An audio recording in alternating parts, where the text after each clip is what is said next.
सभी मित्रों को मेरा प्यार भरा नमस्कार।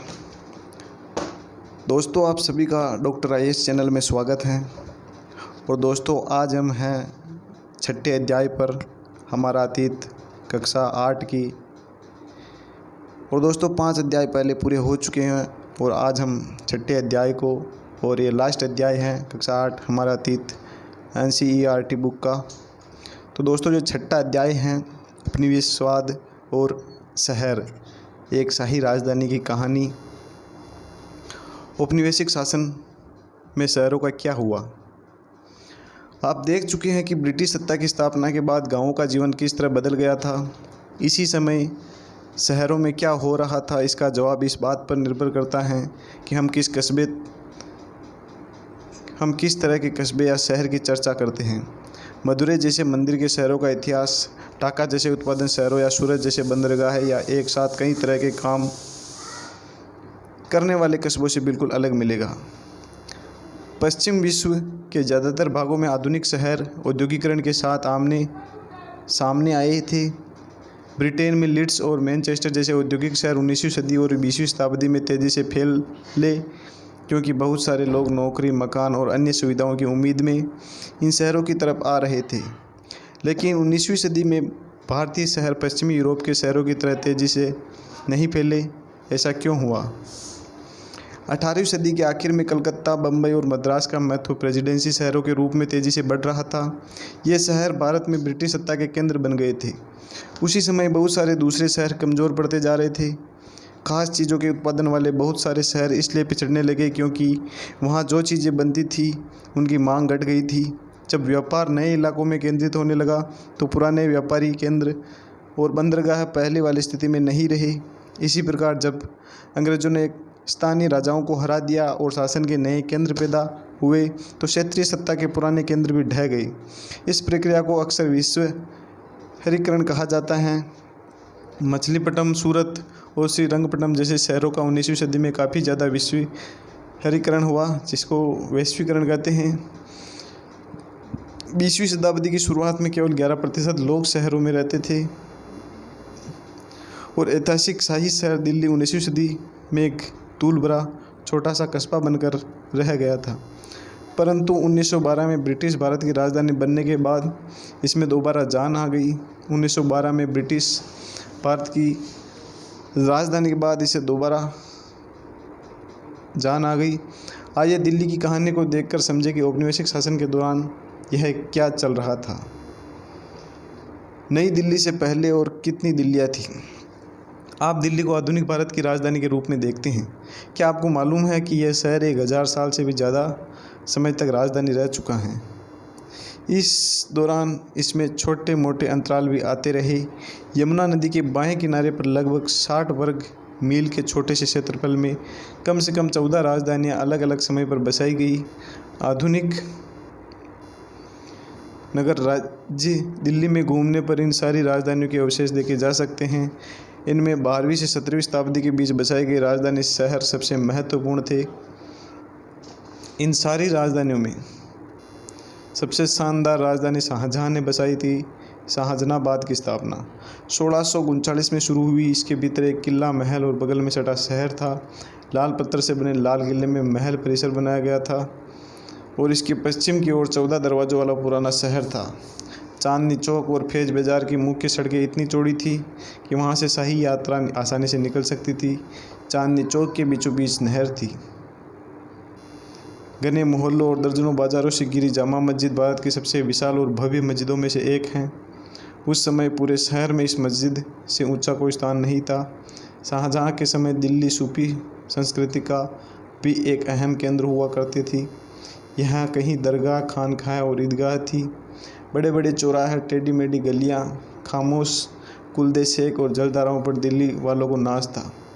शायद इसीलिए मीर ने कहा था, दिल्ली की सड़कें महज सड़कें नहीं हैं, वे तो किसी चित्रकार के एल्बम के पन्ने हैं। लेकिन यह भी आदर्श शहर नहीं था। इसमें ऐशो आराम भी सिर्फ कुछ लोगों के हिस्से में आते थे।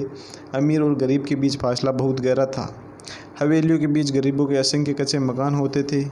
शायरी और नृत्य संगीत की रंग बिरंगी दुनिया आमतौर पर सिर्फ मर्दों के मनोरंजन का साधन थी। त्योहार और जलसे जुलूसों में जब तक टकराव भी फूट पड़ते थे सो अलग। और जो निज़ामुद्दीन औलिया की दरगाह है वो भी दिल्ली में है और नई दिल्ली का निर्माण है। 1803 में अंग्रेज़ों ने मराठा को हराकर दिल्ली पर नियंत्रण हासिल कर लिया था। क्योंकि ब्रिटिश भारत की राजधानी कलकत्ता थी, इसलिए मुग़ल बादशाह को लाल किले के महल में रहने की छूट मिली हुई थी। आज हमारे सामने जो आधुनिक शहर दिखाई देता है यह 1911 में तब बनना शुरू हुआ जब दिल्ली ब्रिटिश भारत की राजधानी बन गई थी। एक अतीत का ध्वंस। 1857 से पहले दिल्ली की हालत दूसरे औपनिवेशिक शहरों से काफ़ी अलग थे। मद्रास, बम्बई या कलकत्ता में भारतीय और अंग्रेज़ों की बस्तियां अलग अलग होती थी। भारतीय लोग काले इलाके में और अंग्रेज़ लोग सुसज्जित गोरे इलाके में रहते थे। दिल्ली में ऐसा नहीं था। ख़ास तौर से 19वीं सदी के पूर्वार्ध में दिल्ली के अंग्रेज़ भी पुराने शहर के भीतर अमीर हिंदुस्तानियों के साथ ही रहा करते थे। वे भी उर्दू, फारसी संस्कृति व शायरी का मज़ा लेते थे और स्थानीय त्योहारों में हिस्सेदारी करते थे। 1824 में दिल्ली कॉलेज की स्थापना हुई। दोस्तों ध्यान रखिए, ये काफ़ी महत्वपूर्ण तथ्य हैं। 1824 में दिल्ली कॉलेज की स्थापना हुई, जिसकी शुरुआत 18वीं सदी में मदरसे के रूप में हुई थी। इस संस्थान ने विज्ञान और मानव शास्त्र के क्षेत्र में एक नए युग का सूत्रपात किया। यहाँ मुख्य रूप से उर्दू भाषा में काम होता था। बहुत सारे लोग 1830 से 1857 की अवधि को दिल्ली पूर्ण जागरण काल कहते हैं। 1857 के बाद यह सब कुछ बदल गया। उस साल हुए विद्रोह के दौरान विद्रोहियों ने बहादुर शाह जफर को विद्रोह का नेतृत्व संभालने के लिए मजबूर कर दिया था। 4 महीने तक दिल्ली विद्रोहियों के नियंत्रण में रही। जब अंग्रेज़ों ने शहर पर दोबारा नियंत्रण हासिल किया तो बदले में लूटपाट की मुहिम पर निकल पड़े। प्रसिद्ध शायर गालिब उदास मन से इन घटनाओं को देख रहे थे। 1857 में दिल्ली की तबाही को उन्होंने इन शब्दों में व्यक्त किया था। जब गुस्साए शेर अर्थात अंग्रेज़ शहर में दाखिल हुए तो उन्होंने बेसहारों को मारा, घर जला डाले।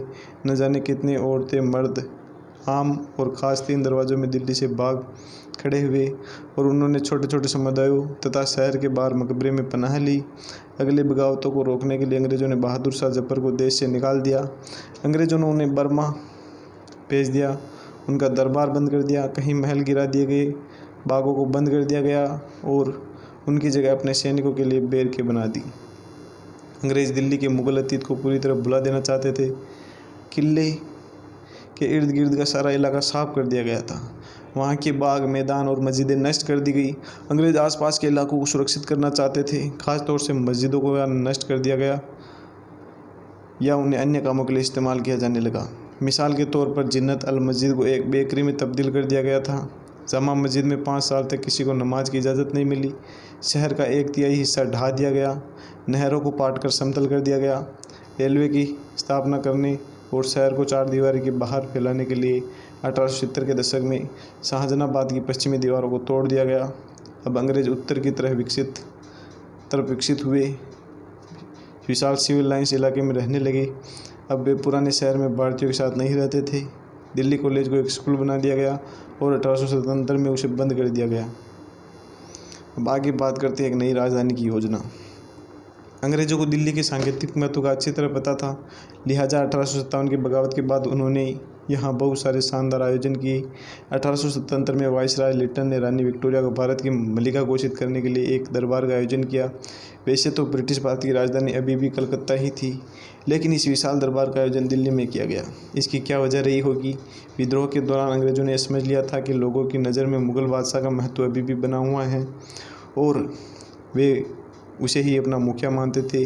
लिहाजा ब्रिटिश सत्ता का मुग़ल बादशाहों और 1857 के बागियों के मुख्य केंद्र में पूरी तरह तड़क भड़क के साथ प्रदर्शन किया गया। 1911 में जब जॉर्ज पंचम को इंग्लैंड का राजा बनाया गया तो इस मौके पर दिल्ली में एक और दरबार का आयोजन हुआ। कलकत्ता की बजाय दिल्ली को भारत की राजधानी बनाने के फैसले का भी इस दरबार में ऐलान किया गया और तत्कालीन शहर के दक्षिण में रायसीना पहाड़ी पर 10 वर्ग मील के इलाके में नई दिल्ली का निर्माण किया गया। एडवर्ड लटियंस और हर्बर्ट बेकर नाम के 2 वास्तुकारों को नई दिल्ली और उसकी इमारतों का डिज़ाइन तैयार करने का जिम्मा सौंपा गया। अब नई दिल्ली स्थित सरकारी परिसर में 2 मील का चौड़ा रास्ता वाइसराय के महल वर्तमान राष्ट्रपति भवन को कहते हैं तक जाने वाला किंग्सवे वर्तमान राजपथ और इसके दोनों तरफ सचिवालय की इमारतें बनाई गई। इन सरकारी इमारतों की बनावट में भारत के शाही इतिहास के अलग अलग दौर की झलक दिखाई देती है। फिर भी इसका रूप मोटे तौर पर क्लासिक यूनान का दिखाई देता है। उदाहरण के लिए वाइसराय पैलेस का केंद्रीय गुंबद सांचे में बने बुद्ध स्तूप की बनावट पर आधारित था। लाल भुरभुरे पत्थर और नक्काशीदार जालियों की प्रेरणा मुगल वास्तु शिल्प से ली गई, लेकिन नई इमारतें में ब्रिटिश प्रभुत्व की झलक भी जरूरी थी। इसलिए वास्तुकारों ने इस बात का ख्याल रखा कि वाइसराय का महल शाहजहाँ की जामिया मस्जिद से भी ऊंचा हो। यह काम कैसे किया जा सकता था? नई दिल्ली के निर्माण में लगभग 20 साल लगे। इरादा एक ऐसा शहर बनाने का था जो शाहजहानाबाद के मुकाबले बिल्कुल अलग हो। उसे भीड़ भरे मोहल्ले और सकरी गलियों के लिए कोई जगह नहीं थी। नई दिल्ली में चौड़ी सीधी सड़क और विशाल परिसरों के बीच बड़ी इमारतों की कल्पना की गई थी। पुरानी दिल्ली में अफरा तफरी दिखाई देती थी। नया शहर स्वच्छ और स्वस्थ दिखाई पड़ता था। अंग्रेज़ों को भीड़ भरे इलाके गंदे और स्वास्थ्य के लिए हानिकारक बीमारियों का स्रोत दिखाई देते थे। इसलिए नई दिल्ली में बेहतर जलापूर्ति, गंदगी के निकास और नालिया की पूरी व्यवस्था तैयार की गई। उसे ज़्यादा हरा भरा बनाया गया। वहाँ पेड़ और बड़े बड़े पार्क बनाए गए ताकि लगातार ताज़ी हवा और ऑक्सीजन मिलती रहे। विभाजन के समय जीवन 1947 में भारत के विभाजन से नई सीमा के दौरान दोनों तरफ आबादी बड़ी तादाद में विस्थापित हुई। इसका नतीजा यह हुआ कि दिल्ली की आबादी बढ़ गई, रोजगार बदल गए और शहर की संस्कृति बिल्कुल भिन्न हो गई। स्वतंत्रता और विभाजन के कुछ ही दिनों बाद भीषण दंगे शुरू हो गए। दिल्ली में हजारों लोग मारे गए और उनके घर बार लूट कर जला दिए गए। दिल्ली से पाकिस्तान जाने वाले मुसलमानों की जगह पाकिस्तान से आए सिख और हिंदू शरणार्थियों ने ले ली। शाहजहानाबाद में लावारिस मकानों पर कब्जे के लिए शरणार्थियों के झुंड घूमने लगे। कई बार उन्होंने मुसलमान को भाग जाने और अपनी संपत्ति बेचने के लिए मजबूर भी किया। दिल्ली के 2/3 मुसलमान पलायन कर गए थे, जिसमें से लगभग 44,000 मकान खाली हो गए थे। बहुत सारे मुसलमान पाकिस्तान जाने के इंतजार में काम चलाऊ शिविरों में रहने लगे। उस समय दिल्ली शरणार्थियों का शहर बन गई थी। दिल्ली की आबादी में लगभग 5 लाख की वृद्धि हो गई। आबादी 8 लाख से कुछ ही ज़्यादा थी 1951 में। ज़्यादातर लोग पंजाब से आए थे। वे सिविल स्कूलों, फौजी बैरकों और बाग बगीचों में जाकर रहने लगे थे। उनमें से कुछ को खाली पड़े मकानों पर कब्जे का मौका मिल गया। बहुत सारे लोग शरणार्थी बस्तियों में रहने लगे। लाजपत नगर और तिलक नगर जैसी बस्तियां इसी समय बसी थी। दिल्ली में आने वालों की ज़रूरतों को पूरा करने के लिए दुकान और स्टोर खोल दिए गए। कई नए स्कूल और कॉलेज भी खोल दिए गए। जो लोग यहाँ से गए थे उनकी जगह आए शरणार्थियों की निपुणता और काम धंधे बिल्कुल अलग थे। पाकिस्तान जाने वाले बहुत सारे मुसलमान कारीगर, छोटे मोटे व्यापारी और मजदूर थे। दिल्ली आए नए लोग ग्रामीण भूस्वामी, वकील, शिक्षक, व्यापारी और छोटे दुकानदार थे। विभाजन ने उनकी ज़िंदगी और उनके व्यवसाय बदल दिए। फेरी वाले, पटरी वाले, बढ़ई और लुहारों के तौर पर उन्होंने नए रोजगार अपनाए। इनमें से बहुत सारे नए व्यवसायों में काफ़ी भी सफल रहे। पंजाब से आई विशाल टोलियों ने दिल्ली का सामाजिक परिवेश पूरी तरह बदल दिया। भोजन, पहनावे और कला के हर क्षेत्र में मुख्य रूप से उर्दू पर आधारित शहरी संस्कृति नई रुचियाँ और संवेदनशीलता के नीचे दब गई। पुराने शहर के भीतर। इस बीच पुरानी शहर यानी शाहजहानाबाद का क्या हुआ? अतीत में मुगलों के ज़माने की प्रसिद्ध नहरों से घरों में न केवल ताज़ा पानी आता था, बल्कि दूसरी घरेलू ज़रूरतों के लिए भी पानी मिलता था। 19वीं सदी में जलापूर्ति और निकासी की बेहतरीन व्यवस्था को नज़रअंदाज किया जाने लगा। कुओं की व्यवस्था अस्त व्यस्त हो गई। घरेलू कचरे की निकासी करने वाली धाराएं भी क्षतिग्रस्त हो गई। यह एक ऐसे समय की बात है जब शहर की आबादी लगातार बढ़ रही थी। टूटी फूटी नहर इस तेज़ी से बढ़ती आबादी की ज़रूरतों को पूरा नहीं कर सकती थी। 19वीं सदी के आखिर में शाहजहां नालियों को बंद कर दिया गया और खुली नालियों की नई व्यवस्था विकसित हो गई। जल्दी ही यह प्रणाली भी बहुत सी चरमराने लगी। बहुत सारे अमीर लोगों को सड़क के किनारे बहुत नालियाँ और उपनदे खुले नालों की बदबू परेशान करती थी। दिल्ली म्यूनिसिपल कमेटी एक अच्छी निकासी व्यवस्था पर पैसा खर्च करने को तैयार नहीं थी। तथापि उसी समय नई दिल्ली के इलाकों में निकासी व्यवस्था पर लाखों रुपये खर्च किए गए। हवेलियों का पतन। 17वीं और 18वीं शताब्दी में मुगल कुलीन वर्ग भव्य हवेलियों में रहता था। 19वीं सदी के मध्य का नक्शा देखने पर ऐसी कम से कम हवेलियाँ 100 दिखाई देती हैं। ये 4 दीवारी से घिरे दालान और झरनों वाली भव्य इमारतें थीं। एक हवेली में बहुत सारे परिवार रहते थे। खूबसूरत फाटक से भीतर जाने पर हवेली के अंदर आप एक खुले अहाते में पहुंच जाते थे। इसके चारों तरफ मेहमान और कारोबारियों के लिए सार्वजनिक कमरे बने हुए थे, जिनका सिर्फ पुरुष ही इस्तेमाल करते थे। भीतरी दालान और कमरे परिवार की औरतों के लिए होते थे। हवेली के कमरों का कई कामों के लिए इस्तेमाल किया होता था। उनमें फर्नीचर बहुत कम होता था, यहाँ तक कि 19वीं शताब्दी के मध्य तभी भी कमर अल दीन खान की हवेली में कई इमारतें थीं। उनमें गाड़ी वाले, तंबू वाले, मसालची, खातेदारों, क्लर्कों, घरेलू नौकरी के रहने का इंतज़ाम था। बहुत सारे मुग़ल अमीर और ब्रिटिश शासन के समय इन विशाल इमारतों को संभालने की हालत में नहीं थे। फलस्वरूप हवेलियाँ बंटने लगी, उनके हिस्सों को बेचा जाने लगा। हवेलियों के जो हिस्से सड़क पर खुलते थे वहाँ दुकान या गोदाम बन गए। कुछ हवेलियाँ नए उभरते व्यवसायी वर्ग के नियंत्रण में चली गई। बहुत सारे उपयोग में न होने के कारण बेकार हो गई। औपनिवेशिक बगल में इन हवेलियों में बिल्कुल अलग थे। ये बंगले एकल परिवारों के लिए बनाए गए थे, इसीलिए उनमें एक मंजिल की ढलवा छत वाली इमारत होती थी। ये बंगले आमतौर पर 1 या 2 एकड़ के खुले हिस्से में एक लंबा बरामदा होता था। कई बंगलों में 3 तरफ बरामदा बनाया जाता थे। घर की देखभाल के लिए दर्जनों नौकर होते थे। परिवार की औरतें अक्सर दर्जियों या अन्य कारीगरों पर नज़र रखने के लिए बरामदे में बैठती थी। नगर पालिका योजना बनाती है। 1931 की जनगणना से पता चलता है कि पुराने शहर के इलाकों में भयानक भीड़ है। यहाँ प्रति एकड़ 90 लोग रहते हैं, जबकि नई दिल्ली में प्रति एकड़ केवल 3 लोग औसत था। तो पुराने शहर के बिगड़ते हालात के बावजूद उसका फैलना जारी था।